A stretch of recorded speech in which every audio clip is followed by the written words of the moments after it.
संबलपुर प्रसिद्ध शीतल षष्ठी यात्रा को चलित वर्ष अधिक आकर्षणीय और स्मरणीय करने मिलित क्रियानुष्ठान कमिटी पक्षर व्यापक प्रस्तुति करा जायछि।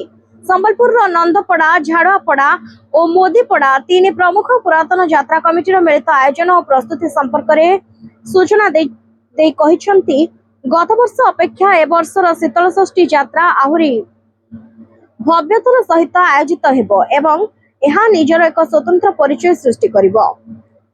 यात्रार मार्ग एवं विभिन्न पड़ार सांस्कृतिक दलगुड़िकर कार्यक्रम संपर्क में से कहिसंती जे चलित वर्ष यात्रा रे विशेषकर सांस्कृतिक झलक उपर गुरुत्व दिया जायछि।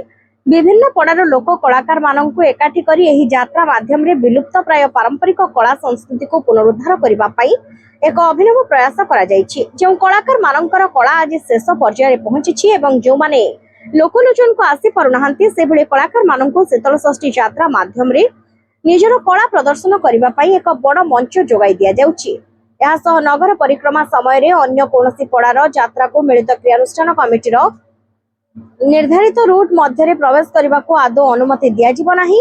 कमिटी पक्षर यात्रार रूट संपूर्ण भाव में स्थिर करा जायछि। तेणु कोनोसी परिस्थिति रे रूट बदलाई जाय परिबो नाही बोली किंबा सेमानकर रूट को अन्य काहाको आसीबा को दिया जिवो नाही बोली समीर बाबू स्पष्ट करिसंती।